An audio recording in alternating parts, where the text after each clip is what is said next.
வணக்கம். இன்னைக்கு நம்ம பார்க்க போகிறது சமீபத்தில் நடந்த உலகக்கோப்பை கிரிக்கெட்டை பற்றி பார்க்க போகிறோம். பெண்கள் உலகக்கோப்பை கிரிக்கெட்டு. அதில் நம்ம பெண்கள் அணி மிக பிரில்லியண்ட்டாக விளையாடி உலகக்கோப்பையை வின் பண்ணிட்டாங்க. அதிலிருந்து ஒரு சில விஷயங்கள் பேசலாம் அப்படின்னு தான் இந்த வீடியோ. முக்கியமாக இந்த நியூசிலாந்து கிட்ட நடந்துட்டு இருந்த ஒரு மேட்ச்சில் ஓப்பனிங்கை இவங்க பிரித்திகா ராவல் ப்ளே பண்ணாங்க. ரொம்ப ப்ரில்லியண்ட்டாக சூப்பராக விளையாடினாங்க. ஆனால் அவங்களுடைய துரதிர்ஷ்டம் அடுத்தது பங்களாதேஷ் கிட்ட ஃபீல்டிங் பண்ணும்போது ஃபீல்டு பண்ணும்போது அவங்களுக்கு பயங்கரமாக அடிபட்டு போய் ஒட்டுமொத்த இந்த விளையாட்டில் இருந்தும் அவங்க வெளியில் போக வேண்டிய சூழ்நிலை ஏற்பட்டு போச்சு. இப்போ அடுத்தது ஆஸ்திரேலியா கிட்ட செமிஃபைனல் மேட்ச்சு முக்கியமானது. அதுக்கு இப்போ பிரித்திகா ராவல் தான் ஓப்பனிங் விளாட்றாங்க. இப்போ அவங்களுக்கு அடிபட்டு போச்சு. அந்த இடத்துக்கு யாரை வர வைக்கிறது அப்படின்றது ஒரு மிகப்பெரிய பிரச்சனையாக டீம் கோச்சு மஜும்தாருக்கும் கேப்டனுக்கும் பயங்கர டென்ஷனாக இருந்தது. இப்போது மஜும்தார் மனசில் டக்குன்னு ஏதோ ஒரு ஐடியா டக்குன்னு ஒரு பேர் அவருக்கு ஞாபகம் வருது. டேய் கூப்பிட்றா ஷபாலி வர்மாவை அப்படின்னு சொல்லிட்டு ஷபாலி வர்மாவை கூப்பிட்றாங்க. ஆக்சுவலாக பார்த்தா ஷபாலி வர்மா இந்திய டீமுக்கு இந்த மேட்ச் நடக்கிறதுக்கு முன்னாடி செலக்டே ஆகலை. அவங்க செலக்டே ஆகாமல் அவங்களுக்கு பெரிய மன வருத்தம்.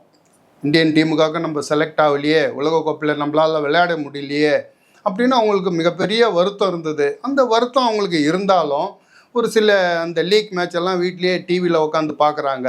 அதுக்கப்புறம் அவங்க பாட்டுக்குன்னு பேட்டை எடுத்துக்கிட்டு ஹரியானாவில் சூரத்தில் ஹரியானா டீமுக்காக T20 மேட்ச் உள்ளூர் கிரிக்கெட்டு நடக்குது. அதில் விளையாடுறதுக்காக சூரத்தில் அவங்க ப்ராக்டிஸ் பண்ணிகிட்டு இருக்கிறாங்க. அங்கே தான் இந்த நியூஸ் போகுது. செமிஃபைனலில் விளையாடுறதுக்கு உடனே நீ நவி மும்பைக்கு போகணும் அப்படின்ட்டு ஷபாலி வர்மாவுக்கு மெசேஜ் போகுது. இதை கேட்டவுடனே அவங்களுக்கு அப்படியே தூக்கி வாரி போகுது. இந்தியன் டீமுக்கே செலக்ட் ஆகலை, எங்கேயோ லோக்கலில் நம்ம உள்ளூர் டீமுக்கு விளையாடுறதுக்காக வந்துருக்குறோம். இப்போ செமிஃபைனலில் ஆஸ்திரேலியா கிட்ட விளையாடுறதுக்கு எதிராக நம்மளை கூப்பிட்றாங்களாம். நம்பவே முடியல அப்படின்னு சொல்லிட்டு உடனே அங்கேருந்து மும்பைக்கு வராங்க. மும்பையில் அங்கே இருக்கிற காலேஜில் பேட்டிங் ப்ராக்டிஸ் பண்ணுறாங்க. ப்ராக்டிஸ் பண்ணி செமிஃபைனலில் ஆஸ்திரேலியாவுக்கு ஓப்பனிங்கு இறங்குறாங்க.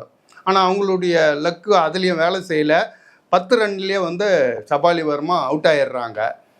சரி, இவங்க அவுட் ஆனாலும் பரவாயில்ல. அந்த மேட்ச்சில் மிக ப்ரில்லியண்ட்டாக மற்ற டீம் நல்லா விளையாடி ஆஸ்திரேலியாவை வின் பண்ணி ஃபைனலுக்கு நம்ம இந்தியன் டீமு உள்ளே நுழைஞ்சிடுச்சு. அடுத்தது ஃபைனலுக்கு சவுத் ஆப்பிரிக்காவை எதிர்த்து இந்தியன் டீம் விளையாடுறாங்க. இப்போது இதுலேயும் டீம் கோச்சும் கேப்டன் ஹர்மன்பிரீத் கௌரும் என்ன பண்ணுறாங்க, ஷபாலி வர்மாவை ஓப்பனிங்கில் இறக்குறாங்க. மறுபடியும் நம்ம கேப்டனுடைய நம்பிக்கையும் கோச்சோட நம்பிக்கையும் கொஞ்சம் கூட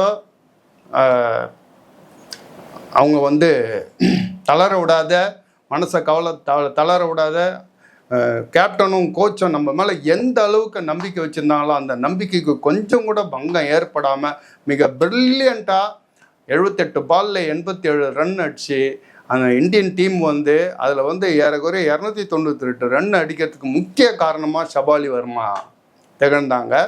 அது இல்லாமல் செகண்ட் இன்னிங்ஸில் சவுத் ஆப்பிரிக்கா விளையாடின்னு இருக்காங்க. 20 ஓவர் முடிஞ்சிருக்கு, 2 விக்கெட் விழுந்திருக்கு, 113 ரன் அப்படின்னு சொல்லிட்டு நல்ல ஒரு வலுவாக சவுத் ஆப்பிரிக்கா விளையாடிக்கிட்டு இருக்கு. அந்த நேரம் பார்த்து ஹர்மன்பிரீத் உங்கள் கேப்டனுக்கு மனசில் திடீர்னு ஒரு எண்ணம். ஃபீல்டிங் பண்ணின்னு இருக்கிற ஷபாலி வர்மாவை பார்க்குறாங்க. இந்த பொண்ணு மேட்ச் ஆரம்பிக்கிறதுக்கு முன்னாடி 10 ஓவர்னா கூட எனக்கு பவுலிங் பண்ணதுக்கு சான்ஸ் கொடுங்க கேப்டன், நான் பவுல் பண்ணுறேன், 10 ஓவர் கூட நான் வீசுகிறேன் அப்படின்னு இந்த பொண்ணு நம்மக்கிட்ட சொன்னால அப்படின்ட்டு அவங்களுடைய மனசில் அது ஓடுது. உடனே என்ன பண்ணுறாங்க, டக்குன்னு ஷபாலி வர்மாவை கூப்பிட்டு அடுத்த ஓவர் கொடுக்குறாங்க. அடுத்த ஓவரை ஷபாலி வர்மா வீசுகிறாங்க. முதல் விக்கெட்டு விழுது. 2வது ஓவர் வீசுகிறாங்க. 2வது இன்னொரு விக்கெட்டு. இந்த முதல்ல 2 விக்கெட் விழுந்தது. அடுத்தது இவங்க அவுட் பண்ண அந்த 2 விக்கெட்டும் சவுத் ஆப்பிரிக்கா பக்கம் போயிட்டு இருந்த அந்த வெற்றியை இந்தியா பக்கம் வலிச்சிட்டு வந்துட்டாங்க ஷபாலி வர்மா. அதுக்கப்புறம் கொஞ்சம் கொஞ்சமாக வந்து சவுத் ஆப்பிரிக்கா ஆல் அவுட் ஆகிடுச்சு. 246 ரனில் ஆல் அவுட் ஆகிட்டு அவங்க கோப்பையை இந்தியா கிட்ட பறி கொடுத்தாங்க. இதிலிருந்து நமக்கு தெரியறது என்னன்னா, போட்டி முடிஞ்ச உடனே இவங்க வந்து சொல்கிறாங்க, இது மாதிரி இந்த வெற்றி வந்து எனக்கு வந்து நம்பவே முடியல, நான் வந்து இந்தியன் டீமில் வந்து விளையாடுவேன் அப்படின்னு சொல்லிட்டு என்னால் கனவுல கூட நினைக்கல. ஏன்னு கேட்டிங்கன்னா, நான் இந்தியன் டீமுக்கே செலக்ட் ஆகலை. இந்தியன் டீமுக்கே செலக்ட் ஆகாமல் எங்கேயோ போய் ஒரு இடத்துல நான் ஒரு லோக்கல் டீமுக்காக ப்ராக்டிஸ் பண்ணிக்கிறம்போது திடீர்னு எனக்கு அழைப்பு வந்து நான் செமிஃபைனலில் விளையாடி அதுக்கப்புறம் ஃபைனலில் விளையாடி இந்தியா வின் பண்ண இந்த பெரிய இந்த ஆட்டத்தில் நானும் ஒரு துளி பங்காக இருப்பேன் அப்படின்னு நினச்சினே பார்க்கல. இது வந்து கடவுளோட திட்டம் அப்படின்னாங்க, கடவுளின் திட்டம் அப்படின்னாங்க. இது மிகப்பெரிய ஒரு விஷயம் என்னன்னா, இந்த சின்ன பொண்ணு தான் அவங்க சபாலி வர்மா, அந்த பொண்ணுக்கிட்டேருந்து நம்ம கற்றுக்க வேண்டிய ஒரு முக்கியமான விஷயத்த நம்ம இங்கே பார்க்கணும். காரணம் என்னென்னா, டீமுக்கு நம்மளை சேர்க்கவே இல்லை, செலக்ட் ஆகலை அப்படின்னு சொல்லிட்டு அவங்க மனசு வந்து வீட்டில் போய் முடங்கி இப்போ உக்காந்து இல்லையே.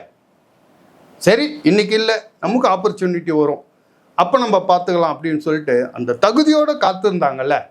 அந்த காத்திருப்பு மட்டும் இல்லை, தகுதியோடு காத்திருக்கிறது. நமக்கு ஒன்றுமே இல்லை அப்படின்னு மூலையில் உட்காராம ப்ராக்டிஸ் அந்த மாதிரி இருந்ததுனால தான் அவர் கோச் வந்து திடீர்னு செமிஃபைனலுக்கு எங்கேயோ இருந்த சபாலி வர்மாவை கூப்பிட்டும் போது கூட அவங்க தகுதியாக இருந்ததுனால தான் அவங்களால வந்து தான் எப்படியாப்பட்ட சிறந்த வீராங்கனை அப்படின்ட்டு அவங்களால நிரூபித்து காட்ட முடிஞ்சது. நண்பர்களே, நான் சொல்கிறது ஒன்றே ஒன்று என்னான்னு கேட்டிங்கன்னா, நமக்கு வந்து நிறைய இளைஞர்கள் பெண்களாகட்டும் சரி, இப்போ இந்த கிரிக்கெட்டினுடைய வெற்றி வந்து நிறைய பெண்களை வந்து விளையாட்டை நோக்கி வர வைக்கும். அவங்களுக்கு வந்து தேவைப்படுறது வந்து சபாலி வர்மா கிட்டேருந்து நம்ம பெற்ற இந்த படிப்பினை தான். காத்திருங்க, தகுதியோடு காத்திருங்க. உங்களுக்குன்னு என்ன நீங்கள் நினைக்கிறீங்களோ, உங்களுடைய வேலை என்ன, நீங்கள் எதில் உங்களுக்கு இன்ட்ரெஸ்ட் இருக்குது அதில் நீங்கள் தொடர்ந்து ஈடுபட்டுக்கிட்டே இருங்க. உங்களுக்கு வாய்ப்பு வரலைன்னா கூட பரவாயில்ல, தொடர்ந்து ஈடுபடுங்க. அது மேலே ப்ராக்டிஸ் பண்ணிக்கிட்டே இருங்க. திடீர்னு உங்களுக்கு கடவுள் வந்து ஆப்பர்ச்சுனிட்டி கொடுப்பார். அதை தான் சபாலி வர்மா சொல்கிறாங்க, இது வந்து கடவுளுடைய திட்டம் அப்படின்னு. அது மாதிரி நம்ம பெண்களுக்கும் சரி, நம்ம ஆண்களுக்கும் சரி, கடவுளுடைய திட்டம் என்ன ஏதுன்னு எதுவுமே தெரியாது நமக்கு. ஆனால் நாம் காத்திருக்கணும். எப்படி காத்திருக்கணும்? தகுதியோடு காத்திருக்கணும். இந்த வீடியோ உங்களுக்கு பிடிச்சிருந்துன்னா மறக்காமல் லைக் பண்ணுங்கள். அடுத்தது நம்ம அடுத்த வீடியோவில் பார்ப்போம். வெல்டன் டீம் இந்தியா, வாழ்க இந்தியா.